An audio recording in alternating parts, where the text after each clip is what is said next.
안녕하세요. 금융 코디네이터 콕집입니다. 이번 영상은 어느 시청자님의 약간 항의성의 어떤 멘트가 좀 있어서 거기에 대한 오해를 좀 풀어드리기 위해서 이 영상을 찍게 되었습니다. 어느 시청자분이 저한테 장문의 메시지로 보내주신 내용인데요.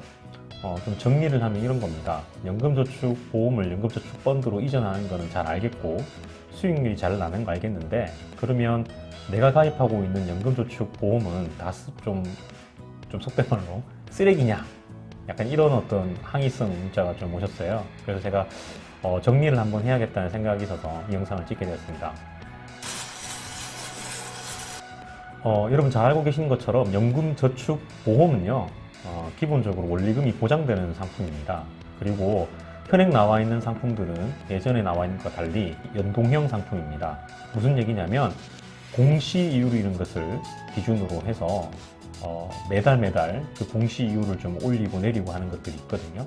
근래 10년 안에 가입하셨던 상품들을 다 비교해 보면 금리 연동형으로 가입되어 있으시고요. 그래서 공시이율을 매월마다 올리게 되어 있는데, 그 고시하는 공시이율이 지금 다 내려가고 있어서 어디에 수렴하고 있냐 그러면 최저보증이율에 수렴을 하고 있습니다. 그래서 실질적으로 최저보증이율이 얼마냐에 따라서 그 이율을 가지고 내가 낸 금액들이 다 연동이 되어서 올라가고 있다, 이렇게 생각하시면 됩니다. 그러다 보니까 그 연금저축보험의 수익률이 굉장히 낮다라는 문제가 있습니다. 예, 물론 문제고요. 하지만 거꾸로 얘기하면 수익률은 낮지만 원금은 확실히 보장되는 상품인 거거든요. 그래서 내가 납입하는 성향 중에 나의 성향 중에 굉장히 보수적인 분들도 계십니다. 그리고 보수적인 분들을 또 제가 인터뷰해 보면 이분들은 별도로 주식이나 또 채권이나 펀드에 투자하고 계신 분들도 있으세요. 그래서 제가 여쭤보면 이거는 좀 안정적으로 가져가고 싶어, 이렇게 얘기하시는 분도 있으시거든요. 그래서 그런 성향을 가지고 계신 분들이라면 연금저축보험을 가져가시는 것도 큰 문제가 없다, 이렇게 말씀드리는 거고요. 더불어서 연금저축보험은 보험이기 때문에 통상적으로 2회 이상 납입하지 않으시면 실효가 됩니다.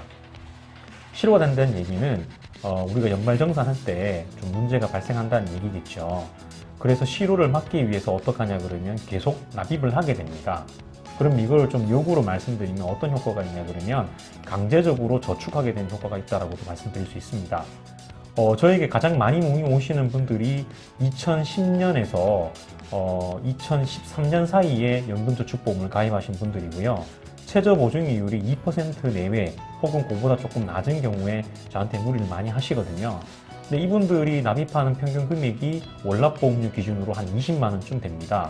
그러면 1년 기준으로 얘기하면 240만 원이고요. 10년 납입을 다 끝나신 분들은 2,400만 원입니다. 좀 낮게 납입하신 분들도 2천만 원이 조금 넘는 금액을 가지고 계신 거죠. 그럼 이분들한테 역으로 좀 말씀드리면 강제로 저축하지 않으셨다면 과연 그 금액을 저축하셨을까요? 연금저축의 가장 큰 힘은, 연금저축보험의 가장 큰 힘은 원리금 보장 이런 것보다 저는 다르게 생각합니다. 어떻게 생각하냐면 강제로 저축을 하게끔 만들어 준다라는 겁니다. 그래서 연금저축보험을 가입하셔야 될 분들은 어떤 분들이냐면 내가 의지가 좀 약해서 수신압을 연금저축펀드로 가입을 해서 수신압 걸어놨을 경우에 그 금액을 제대로 넣지 않을 것 같다라는 어떤 불안이 있으신 분들, 그리고 원금이 손실 나는 것에 대해서 굉장히 불안하신 분, 그리고 마지막으로 내가 다른 곳에 좀 공격적으로 투자하고 있어서 이 금액만큼은 원금을 보장받고 싶어 하는 분들, 이런 분들이라면 연금저축보험도 괜찮은 상품이 되는 겁니다. 시청자님의 의견 제가 토론하는 게 아니라 연금저축보험이 어울리시는 분도 있고요. 연금저축펀드가 어울리시는 분도 있습니다. 비과세 연금이나 우리 금리 연동형 연금도 어떤 문제만 있다라고는 저는 말씀드리고 싶진 않습니다.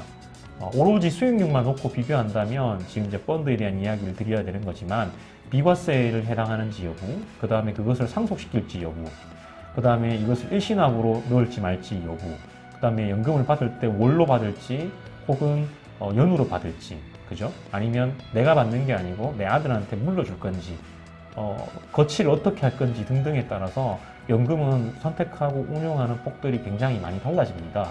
그래서 연금 저축에서 펀드만이 무조건 옳다 이렇게 얘기하기는 좀 힘든 부분이 있습니다만 어떤 것이 나한테 더 어울리는가를 먼저 생각해 보시는 게 좋지 않겠나 라는 생각에서 이 영상을 찍고 있습니다.